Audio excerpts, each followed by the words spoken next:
My name is Gabrielle Herman, My name is Ariane Saxton. and we are members of the New York City LGBTQI ATI Reentry Working Group, which was founded by the Legal Action Center.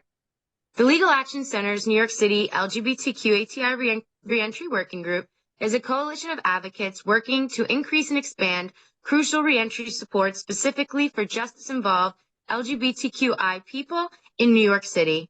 Working group priorities include Increasing the cultural competency of New York City ATI reentry service providers through a needs assessment and access to technical assistance centering criminal justice involved LGBTQI people in this process. Together, we're exploring ways to determine the number of people returning from incarceration to the community to help inform the development of well-resourced, well-coordinated, and culturally competent reentry service delivery for the justice-involved population. We're also making more visible the constellation of reentry services that do certainly exist. A lot of us are in these fields, and we're unaware of those working right beside us. We're also piloting the provider and consumer network gatherings to foster community building, collective conversations, information sharing, to organically form collaborations. The New York City LGBTQI and Reentry Working Group had a virtual community convenience, which was co-sponsored by CUCS, in which we shared and discussed findings of the provider needs assessment, which was administered by the Legal Action Center in January 2022, and we found recommendations to address areas in need of growth and action plan ideas to address any service gaps. We'd like to share some of those findings with you. Reception.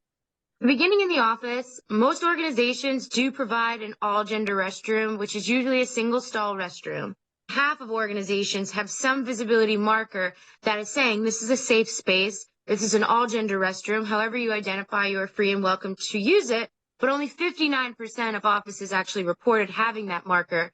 And that marker is very important to communicate without verbally saying it, right, Ariane? That Yes. This is a safe space for you, and it goes without conversation necessary. 9 out of 10 organizations' intake forms provide some way for people to self-identify as being a part of the community. The large majority of organizations also provide a safe space for people to list a name that is different from that on their identifying documents, which is crucial for people to feel like they are welcome and in a safe space. So the large majority of organizations have said that their staff are trained to use language that's inclusive to multiple genders when conducting outreach in sex-segregated facilities, which is 86%. But I know that a lot of the organizations that I go to, a lot of the intake forms still offer one or the other, male or female. And we need to take proactive action to work together for somebody to identify however they prefer what is true to them. Yes, an inclusive space is so important. Oh, absolutely. So 68% of organizations said that they refer LGBTQIA plus people out for services. Those who use referral lists utilize lists specifically for LGBTQ plus people, which is really wonderful, but it would be really awesome if we can have more of that information be disseminated out to all the organizations. And 24% of organizations did not yet have such a referral list. So that's a whole population that's coming to an organization that's not receiving services or doesn't know where to go.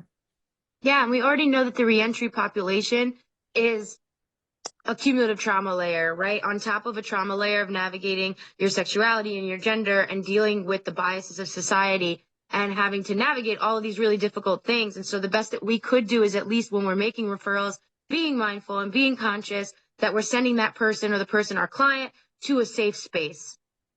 That if we can't create that safe space, we'll make sure that we do refer them to somebody we know can. And it's not that we can't. We're still in the motions of making those changes necessary. Here we've compiled the information that we've collected. So we've already discussed the information on restrooms as well as visibility markers and information relating to people's gender identity. But here's some stats and data that I would like to discuss. 84% of organizations have group agreements that respect gender identity and sexual orientation. 64% said program materials specify their program is open to trans and gender nonconforming people. 86% of organizations train staff to use gender inclusive language, conducting outreach in sex segregated facilities, and 76% of organizations provided staff with LGBTQIA plus competency. We know that there are individuals that are experiencing these barriers and these issues, and it's our job to meet them where they're at, to help them, and to provide services in a way that is loving and supportive and honors who they are as a person. There are many challenges and roadblocks that individuals coming out of incarceration face. Implicit biases, cultural biases, lack of cultural competency in programs, family rejection and disconnection, lack of employment and employment discrimination, and lack of safe housing and shelter. This is just one simple way, by respecting people's gender pronouns, sexual identity, and orientation, and making it visible so that they can understand that this is a safe space for them, that we can really help people transitioning from the in facility back into the community. And there is a great need for more tailored and targeted services. I myself am a program director of EAC Offender Reentry Program, which is a 5-year SAMHSA grant. Through my work with the LGBTQ Reentry group, we've been able to suggest that we move away from the word offender, right? We've been able to, by working together, we've been able to accomplish so much. And Ariane and I are both extremely lucky to be a part of such a group that is making positive change for the future for not only those who are in the LGBTQ community, but they're facing two different transitions: the transition of who they are and who they're meant to be, and also the transition back to the community. And I can't imagine navigating both at the same time.